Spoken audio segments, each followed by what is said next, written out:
नमस्कार दोस्तों। एक्चुअली आजकल हम लोग देखते हैं कि हमारे सनातन धर्म को या हमारे धर्म का लोग मजाक उड़ाते हैं। उनके लिए मेरे पास एक विश्लेषण है। ये मेरा खुद का आत्म विश्लेषण कहा जा सकता है। प्राचीन काल में हमारे लोग जो होते थे, हमारे पूर्वज होते थे, वो साल में एक बार ज़रूर कोई तीर्थ यात्रा पे जाते थे। तीर्थ यात्रा पे जाते थे और ऐसे जब उस समय ना कोई साधन होते थे ना कुछ होते थे, और हो सकता है परिवार वालों के साथ जाते थे। उसका कारण कहीं ना कहीं ये होता था कि वो शायद आज के सिचुएशन या आज कोरोना के चलते जो सिचुएशन है, हो सकता है इस सिचुएशन से या इस तरह के आने वाले सिचुएशन से लड़ने के लिए अपने आप को तैयार करते थे।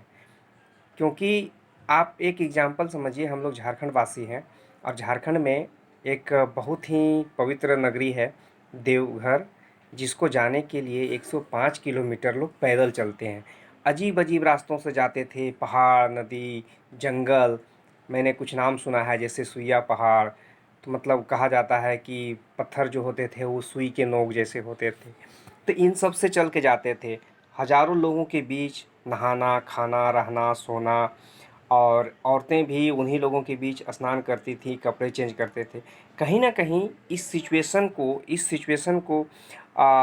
सिचुएशन में अपने आप को ढालने की कोशिश करते थे।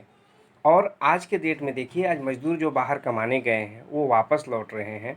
अगर ये मतलब जो लोग इस तरह के सिचुएशन को तीर्थ यात्रा के दौरान किए होंगे, तो उनके लिए कहीं न कहीं ये आसान होगा। और हम लोग जो ऐशो आराम से रहने वाले, कहीं भी जाना है मोटरसाइकिल से जाना है, आज हमें अगर 10 किलोमीटर पैदल चलने बोल दे तो आज हम लोगों की हालत ख़राब हो जाएगी। लेकिन अगर साल में एक बार हम लोग अपने पुराने परंपरा को मनाते हुए, मानते हुए और उनको निभाते हुए अगर साल में एक बार भी हम लोग कहीं तीर्थाटन के लिए जाएं, तो कहीं ना कहीं हम लोग इस तरह के सिचुएशन में अपने आप को सक्षम बना सकते हैं ऐसे सिचुएशन से लड़ने के लिए। आज जो कोरोना हुआ है, तो आज के डेट में हम लोग देख रहे हैं घरों में कैद हैं, तो कहीं ना कहीं हम लोग पुराने जीवन को ही जी रहे हैं। प्राचीन काल में बोला जाता था कि कहीं से बाहर से आओ तो हाथ पैर धोना है, मुंह कान धोना है। आपने सोचा है कभी कान क्यों धोना है? क्योंकि आज भी हम लोग देख रहे हैं कि कोरोना जाने का रास्ता मुंह है, नाक है, कान है, आँख है। तो मतलब मुंह धोने का मतलब ही है हमारा आँख, नाक और मुंह तो साफ़ हो गया, लेकिन कान साफ़ नहीं हुआ। तो प्राचीन काल के लोग, हमारे पूर्वज कितने वैज्ञानिक थे कि वो लोग कहते थे कि कान भी धो। इसीलिए हम लोग सुनते हैं कि मुंह कान धोया कि नहीं, कान भी धोना है। तो आज हम लोग उसी सब चीज़ों को फॉलो कर रहे हैं जो विज्ञान कह रहा है, लेकिन हमारे धर्म इसको पहले से ही कहते आ रहे हैं। तो फिर से मैं आप लोगों को हाथ जोड़कर बोलता हूँ कि हमारे अपने धर्म को मानिए। हमारा जो धर्म है वो बहुत ही प्रमाणित धर्म है, और जो भी चीज़ें कही गई हैं, बोली गई है, उसको पालन अगर करें तो हम लोग बड़े से बड़े सिचुएशन से लड़ सकते हैं।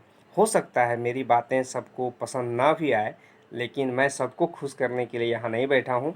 मैं अपने आप को, अपने दोस्तों को और अपने समाज के लिए ये संदेश दे रहा हूँ कि हम लोग अपने धर्म, अपने इंसानियत, अपने फ़र्ज, अपने देश के प्रति समर्पित रहें, और कोई भी चीज़ बनाया हुआ है उसके दोनों पहलू पे तोलें, तब उसकी आलोचना करें। फिर से जय हिंद, जय भारत, जय सनातन धर्म।